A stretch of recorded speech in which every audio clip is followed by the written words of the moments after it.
Welcome to Antigua, everyone. The place where probably every tourist would come if they visit Guatemala. And the main reason they would come here is to climb Hobbitenango volcano, which we'll be doing in a few days' time too. Yeah, very excited for that. But first we're going to have a little wander around the city. It's supposed to be absolutely beautiful, really pretty buildings, lots of ruins to explore. So really excited to go check out and see what Antigua's got to offer. Antigua was the capital of the Old Kingdom of Guatemala from 1543 to 1773, although it was known as Santiago de los Caballeros during that time. Much of its beautiful architecture and layout date from that period. The city was moved on numerous occasions, but after suffering significant damage from earthquakes in the 18th century, it was decided that the capital should be moved to a safer location, the present-day location of Guatemala City. Santiago de los Caballeros was ordered abandoned, and the city was known from that point on as Antigua Guatemala, which means Old Guatemala in Spanish.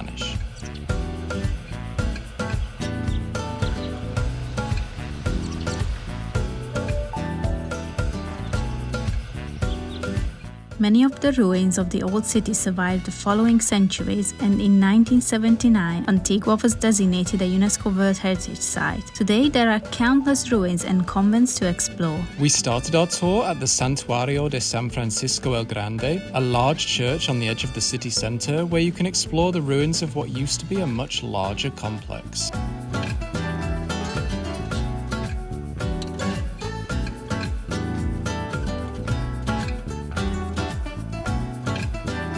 Close by is the Convento Santa Clara, a must-visit location in our opinion. This convent is so photogenic, especially later in the day, and it's so peaceful inside as the city noise really doesn't get through the walls.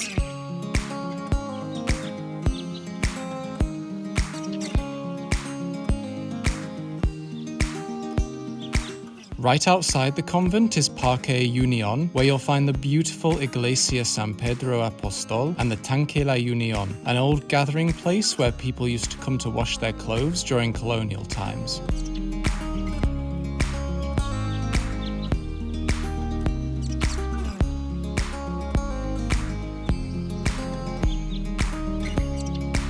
And of course, no trip to Antigua would be complete without seeing the iconic Arco de Santa Catalina. This stunning arch dates back to the 1600s, with the clock added in the 19th century, and is framed perfectly by volcanoes towering above the city behind it.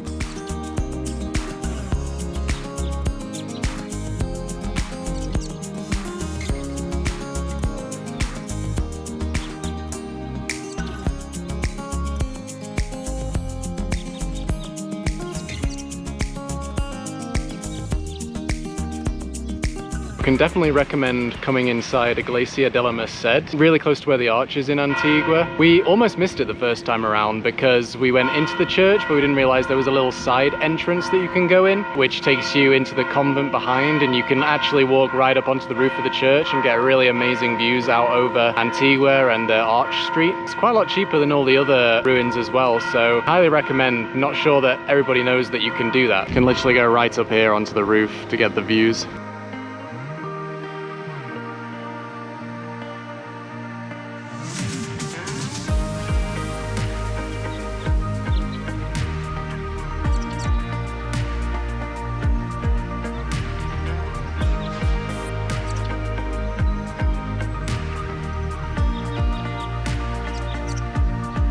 So probably the second most iconic spot in Antigua after the arch is probably Cerro de la Cruz, which is a really epic lookout point over the whole of the town, and if it's a clear day you can see Volcanoes right behind the town. I mean, it's a little bit hazy this morning, so we'll see. I mean, we can see the outline of the volcano, so that's something. It's been hazy every morning, so we decided to just come up and we've been putting embrace it the off, views. yeah. Whatever we get, we get. Yeah, but there's about 300 steps, I think you said, 300-ish? Yeah, but I might be wrong. So yeah, let's go and have a little hike.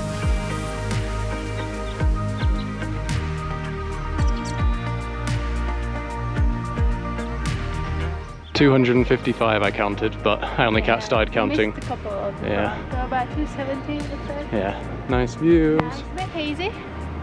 Yeah, you can still see the volcano. Yeah.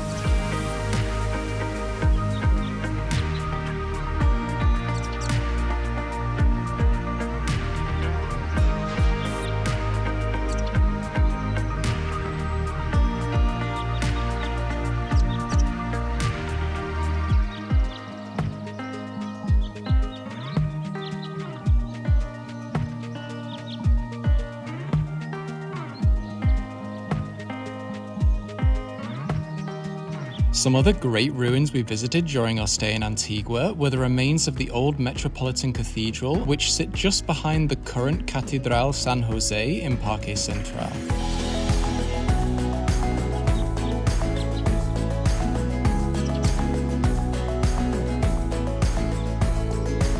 The Convento Capuchinas are the beautiful ruins of an 18th century nunnery.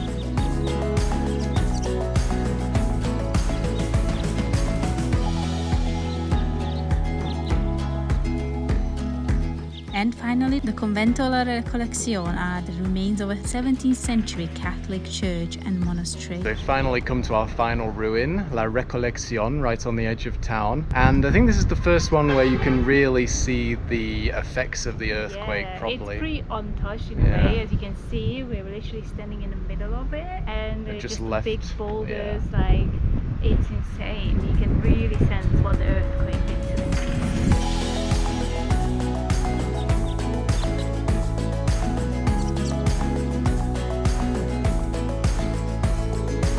On top of all the ruins, Antigua is just a beautiful place to walk around. The architecture is stunning, the buildings are so colourful, and the cobblestone streets only add to the charm. Parque Central is a gorgeous place to hang out with the locals, feed the pigeons, or grab a sweet treat at the famous Café Condesa. Yes, the Brit in me couldn't resist a scone with jam and cream when I saw it on the menu.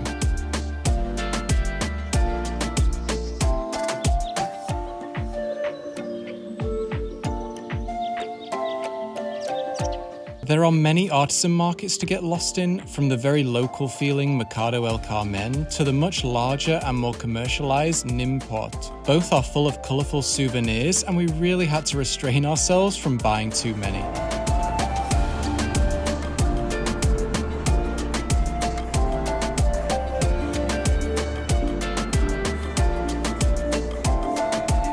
There's also a huge variety of places to eat and drink, and we could have spent months sampling all the different types of food on offer. So we just come to a rooftop bar for a quick coffee and something to eat. You can see fuego erupting right now in front of us, which is amazing. Not a bad view. And the other volcano over here, Volcanagua, Fuego and Hobbitenango. Pretty amazing view from up here. I'm so excited to climb it now.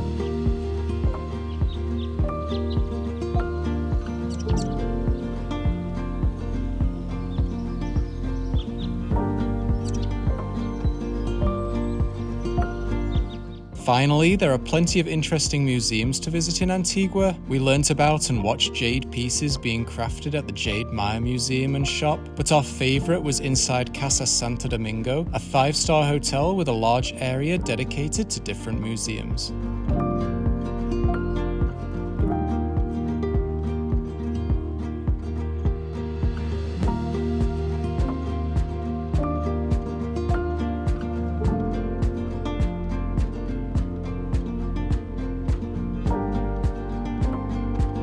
Antigua's really been fascinating to walk around, just full of ruins and museums, colour. It's really reminded us of a lot of different places that we've been to. Some of the places in Peru, Cusco, Arequipa. Exactly there, especially the main square. Yeah, a little bit of Oaxaca in Mexico as well with all the colour. Really, really beautiful place. Very, very busy, very touristy. Well, we can see why it's touristy because it's beautiful, so of course people will come here. Definitely the biggest sort of congregation of tourists we've seen since we've arrived in Guatemala. Really, really interesting place.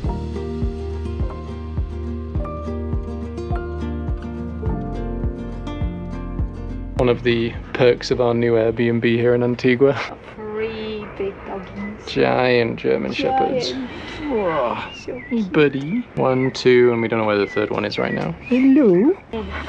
They look big, but they're big softies, aren't they? Big softies. So there are also loads of day trips you can do from Antigua. Whilst Lord of the Rings might not be something you associate with Guatemala, probably more like New Zealand, they actually have their very own like hobbit town here near Antigua. It's called Hobbitenango. So we're gonna go and check it out if it's worth visiting or not. Yeah, I'm gonna channel our inner Frodo Baggins and go and visit the Guatemalan version of the Shire. We're on our way to the Hobbitenango offices in Antigua now, where we're hopefully gonna be able to get a shuttle all the way up to the park.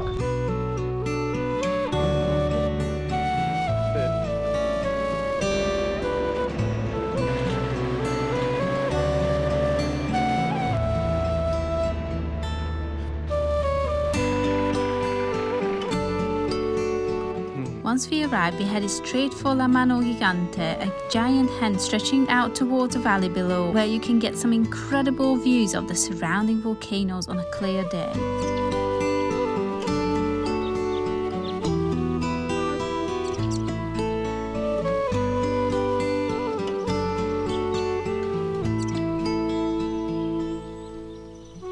Definitely recommend arriving early. We got the 8 AM shuttle this morning, which got us here about 8:30, and we were the first ones to get down to the iconic hand. So we got our pictures nice and early there without having to queue. And we also managed to see the volcanoes nice and clear, because if you come a little bit later, obviously the volcanoes might be covered. You might not be able to see as much.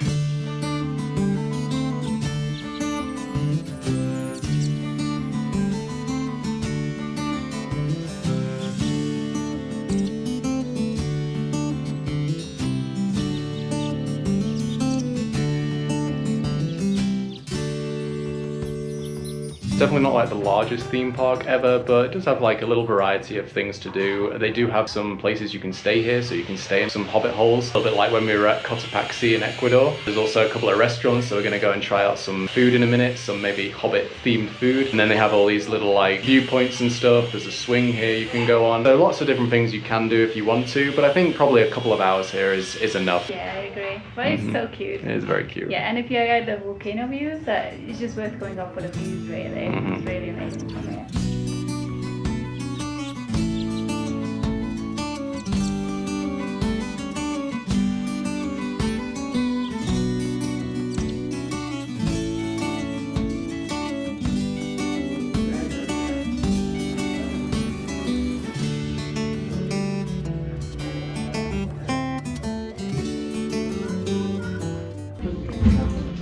Food looks so good now.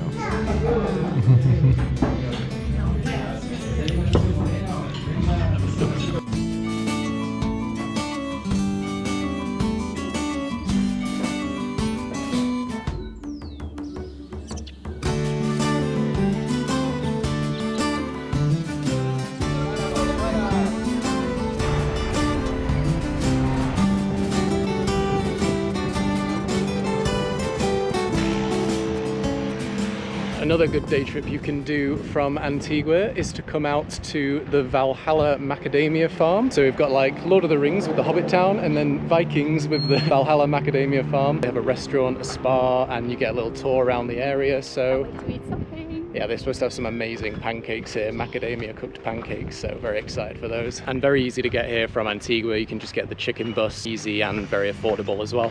Every nut. Don't crack your nuts. Pick them up or crack them. Don't crack them. Beware of falling nuts.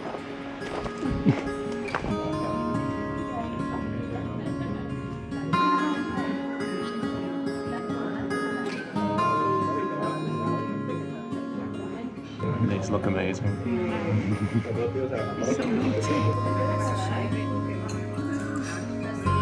I'm absolutely stuffed now. Those pancakes were delicious, but incredibly. So big. If you won't be eating too much, maybe just order one to share. Same with the drinks, because they are enormous. They're bigger than my hand. Very good though. No regrets. We're just gonna go on a little tour around the farm, hopefully learn some more about it, although it will be in Spanish, so we'll see how much we're gonna... I think he speaks English too. Maybe, we'll see. On the tour, we learnt about the various growth stages of the macadamia nut, the preparation and drying processes, and we got to sample a few of the products at the end.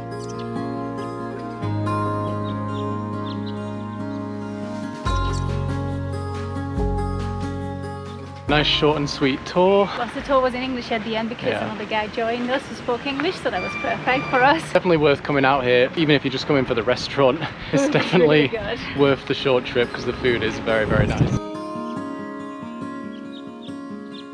So today we are going on a tour to Pacaya Volcano, which is one of the many volcanoes that surround Antigua. Obviously Hobbitenango and Fuego are the most popular ones, and we're very excited to do those. But Pacaya is also an active volcano, and whilst you can't go up to the very, very top to the crater, you can walk along some of the lava fields that have been created by the explosions over the years. What's strange about this hike though, that you can do it at 6 AM and they have tours at like 2 PM as well. So we picked the 2 PM one because by 6 AM the sun would have been already up and the light wouldn't have been great, so we're hoping for a nice sunset. And this is the first time probably starting a hike up to a volcano at like 2 in the afternoon. So we'll see if we like this afternoon hike or not.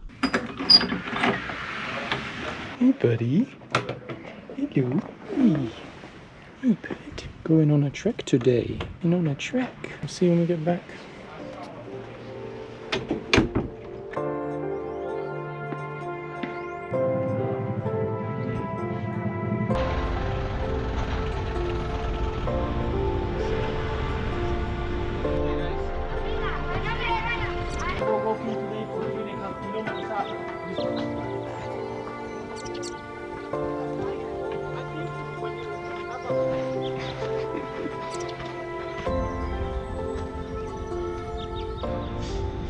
Okay so far?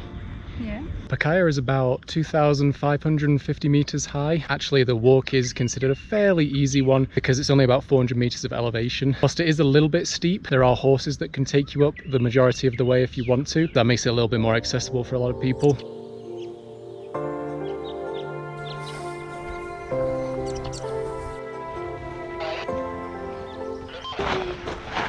And it's clear.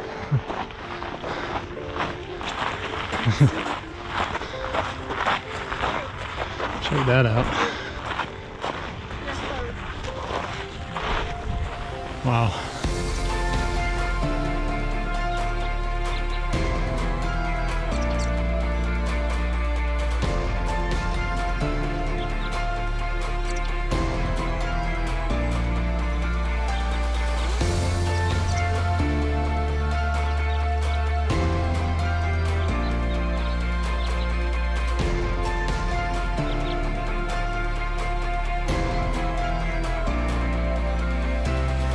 So you can see Pacaya just behind me. It's like super clear right now. Such a crazy volcano. Reminds me a lot of the one in La Fortuna that we went to in Costa Rica. Really, really similar. We're just heading down onto the lava field now and possibly going to be roasting some marshmallows down there, fingers crossed. You can see the lava field just down here. Some time ago there was like an eruption here and you used to be able to see the lava literally pouring out of the volcano. Don't think you're able to see that anymore, which is a bit of a shame, but that was one of the reasons why tourism was so boosted here. But now you can just go down onto the lava field and apparently it's still like kind of warm down there, so you'll feel the heat. So cool now. A bit like La Fortuna.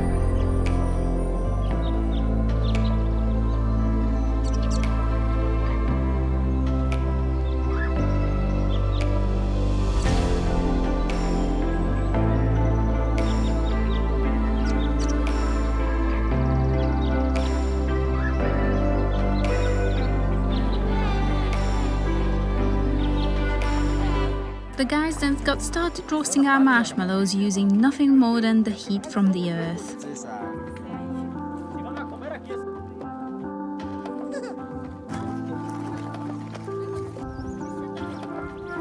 Straight out of the earth. Yeah, natural, ara natural.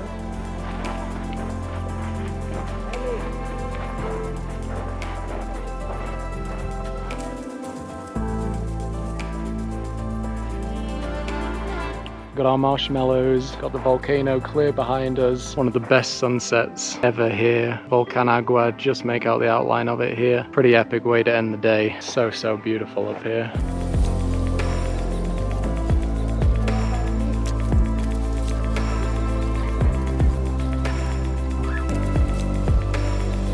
Once the sun had set, we made our way down the volcano and back to the bus. Hey, did you miss me? Hello, come on. We just got back from the Pacaya tour. It was an amazing experience, but it was also one of the most stressful experiences to film just because of how fast everything was. So if you've watched this back and it turned out okay, then I'll be pretty happy. It was very, very hard to like juggle all the different things we were trying to do in the time that we actually had there. Of course, if you're not filming like us and creating content, then that's absolutely fine. But even then, you might find it a little bit rushed. I mean, depending on the timings, because we're a bit delayed because of traffic. So we were kind of like a good 20 minutes behind behind. We're probably one of the lost tour groups going up. We got incredibly lucky with the conditions. I would absolutely suggest going in the afternoon, just because in the morning it's going to be, A, you're going to miss the sunrise, and B, it's going to be very, very hot when you're hiking up. In the evening you get the chance to see the sunset, and hopefully, you know, if you get conditions like we did today, you get this beautiful clear. That's amazing. Volcano. I mean, it's still going to be 50-50, so you know, nobody There's can no guarantee the guarantee, weather, no. but we got incredibly lucky considering how stressful and quick the whole experience was. Fingers crossed the next thing we're going to be doing here in Antigua is Hobbitenango and Fuego. We're really keeping our fingers crossed for the weather. Focus doesn't look great, Not so at the we'll moment. see. Hopefully we'll catch up with you at the start of that hike.